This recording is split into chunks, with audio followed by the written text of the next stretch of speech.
Hi ಎಲ್ಲ ವಿದ್ಯಾರ್ಥಿಗಳಿಗೆ educate Karnataka ಚಾನಲ್ಗೆ ಸ್ವಾಗತ. ಈ ವಿಡಿಯೋದಲ್ಲಿ ನಾವು KCET ಅಡ್ಮಿಟ್ ಕಾರ್ಡ್ ಅಥವಾ ಹಾಲ್ ಟಿಕೆಟ್ ಏನಿದೆ ಇದ್ರ ಬಗ್ಗೆ ಎಲ್ಲ ವಿಷಯಗಳನ್ನ ತಿಳಿದುಕೊಳ್ತಾ ಇದೀವಿ. ಯಾಕಂತ ಹೇಳಿದ್ರೆ KCET ಅಡ್ಮಿಟ್ ಕಾರ್ಡ್ ಕೇವಲ ಎಕ್ಸಾಮ್ ಬರೋದಕ್ಕಷ್ಟೇ ಅಲ್ಲ, ಮುಂದೆ ನಿಮ್ಮ ಅಡ್ಮಿಷನ್ ಟೈಮಲ್ಲಿ ಹಾಗೆ ಅಡ್ಮಿಷನ್ ಆದ್ಮೇಲೆ ಸ್ಕಾಲರ್ಶಿಪ್ ಅನ್ನ ಪಡೆದುಕೊಳ್ಳೋದಕ್ಕೆ ಎಲ್ಲದಕ್ಕೂ ಕೂಡ ಹೆಲ್ಪ್ ಆಗುತ್ತೆ. ಅದಕ್ಕೋಸ್ಕರ ಈ ವಿಡಿಯೋ ಪೂರ್ತಿಯಾಗಿ ನೋಡಿ. ಮೊದಲಾಗಿ ಈ KCET ಎಕ್ಸಾಮ್ ನ ಅಡ್ಮಿಟ್ ಕಾರ್ಡ್ ಅನ್ನ ಹೇಗೆ ಪಡೆದುಕೊಳ್ಳೋದು ಇದನ್ನು ತಿಳ್ಕೊಳ್ಳೋದಾದ್ರೆ, ಇವೀಗ KCET ಗೆ ಅಪ್ಲಿಕೇಶನ್ ಹಾಕ್ಬೇಕಾದ್ರೆ ರಿಜಿಸ್ಟ್ರೇಷನ್ ಮಾಡಿರ್ತೀರಾ, ಹಾಗೆ ಅಪ್ಲಿಕೇಶನ್ ಹಾಕಿರ್ತೀರಾ. ಅದಕ್ಕೋಸ್ಕರ ID ಮತ್ತು ಪಾಸ್ವರ್ಡ್ ಅನ್ನ ಕ್ರಿಯೇಟ್ ಮಾಡಿದಿರಾ.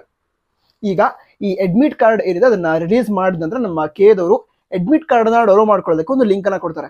ಅಂದ್ರೆ KCET 2024 ಪ್ರವೇಶ ಪತ್ರ ಡೌನ್ಲೋಡಿಂಗ್ ಲಿಂಕ್ ಅಂತ ಒಂದು ಲಿಂಕ್ ಅನ್ನ ಕೊಡ್ತಾರೆ. ಅದನ್ನ ಕ್ಲಿಕ್ ಮಾಡಬೇಕು. ಅದರ ನಂತರ ನಿಮ್ಮ ID ಮತ್ತು ಪಾಸ್ವರ್ಡ್ ಏನಿದೆ ಅದನ್ನ ಎಂಟ್ರಿ ಮಾಡಿ ಲಾಗಿನ್ ಆಗಬೇಕು. ಅದರ ನಂತರ ನಿಮಗೆ ಅಡ್ಮಿಟ್ ಕಾರ್ಡ್ ಅನ್ನ ಡೌನ್ಲೋಡ್ ಮಾಡೋದಕ್ಕೆ ಒಂದು ಆಪ್ಷನ್ ಕಾಣುತ್ತೆ. ಅಂದ್ರೆ KCET ಅಡ್ಮಿಟ್ ಕಾರ್ಡ್ ಅಂತ ಒಂದು ಆಪ್ಷನ್ ಕಾಣುತ್ತೆ. ಅದನ್ನ ಕ್ಲಿಕ್ ಮಾಡಿ PDF ಫಾರ್ಮ್ ಅಲ್ಲಿ ಆ ಅಡ್ಮಿಟ್ ಕಾರ್ಡ್ ಅನ್ನ ಡೌನ್ಲೋಡ್ ಮಾಡ್ಕೋತೀರಾ. ಡೌನ್ಲೋಡ್ ಮಾಡ್ಕೊಂಡ ನಂತರ ಆ PDF ಏನಿದೆ ಅದರ ಪ್ರಿಂಟ್ ಔಟ್ ಅನ್ನ ತೆಗೆದುಕೊಳ್ಬೇಕು. ಅದು ಅಡ್ಮಿಟ್ ಕಾರ್ಡ್ ಆಗಿರುತ್ತೆ. ನಂತರ ಆ ಅಡ್ಮಿಟ್ ಕಾರ್ಡ್ ಹಾಗೆ ಯಾವುದಾದ್ರೂ ಒಂದು ವ್ಯಾಲಿಡ್ ID ಪ್ರೂಫ್ ಅಂದ್ರೆ ನಿಮ್ಮ ಫೋಟೋ ID ಪ್ರೂಫ್ ಅನ್ನ ತೆಗೆದುಕೊಂಡು KCET ಎಕ್ಸಾಮ್ ಅನ್ನ ಬರೆಯೋದಕ್ಕೆ ಹೋಗ್ಬೇಕಾಗುತ್ತೆ.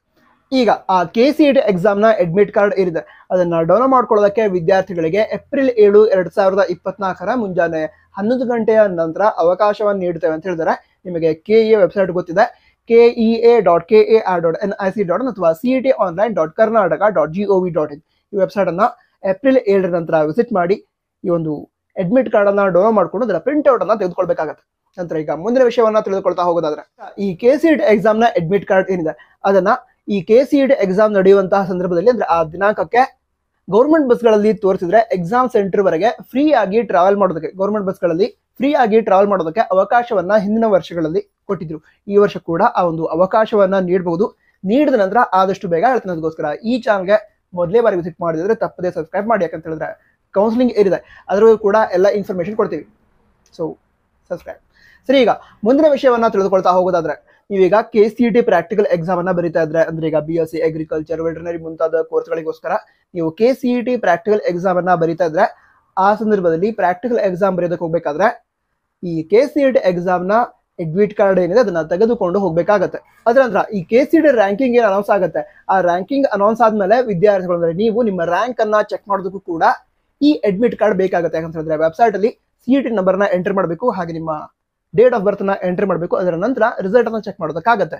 ಸೊ ಆ ಹಾಲ್ ಟಿಕೆಟ್ ಮೇಲೆ ನಿಮ್ಮ ರಿಜಿಸ್ಟರ್ ನಂಬರ್ ಇರುತ್ತೆ ಅಥವಾ KCET ನಂಬರ್ ಇರುತ್ತೆ. ಅದಕ್ಕೋಸ್ಕರ ಆ ಹಾಲ್ ಟಿಕೆಟ್ ರಿಸಲ್ಟ್ ಅನ್ನ ಚೆಕ್ ಮಾಡೋದಕ್ಕೂ ಕೂಡ ಬೇಕಾಗುತ್ತೆ.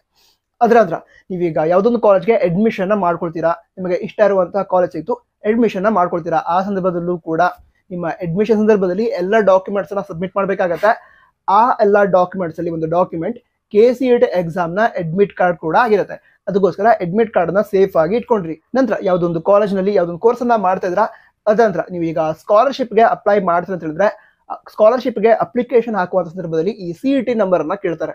ಆ CET ನಂಬರ್ ಅಡ್ಮಿಟ್ ಕಾರ್ಡ್ ಅಲ್ಲಿ ಇರುತ್ತೆ. ಅದಕ್ಕೋಸ್ಕರ ಈ ಅಡ್ಮಿಟ್ ಕಾರ್ಡ್ ಏನಿದೆ ಅದು ಕೇವಲ ಅಡ್ಮಿಷನ್ ಆಗೋವರೆಗೆ ಅಲ್ಲ, ಅಡ್ಮಿಷನ್ ಆದ್ಮೇಲೂ ಕೂಡ ನಿಮ್ಗೆ ಹೆಲ್ಪ್ ಆಗುತ್ತೆ. ಅದಕ್ಕೋಸ್ಕರ ಅಡ್ಮಿಟ್ ಕಾರ್ಡ್ ಅನ್ನ ಸೇಫ್ ಆಗಿ ಇಟ್ಕೊಡ್ರಿ. ನಂತರ ಇದಿಷ್ಟು ವಿಷಯ ಆಗಿತ್ತು. ಬೇರೆ ಡೌಟ್ಸ್ ಇದ್ರೆ ಕಮೆಂಟ್ ಹೋಗಿ ತಿಳಿಸಿ. All the best. ಜೈ ಹಿಂದ್. ವಂದೇ ಮಾತರಂ.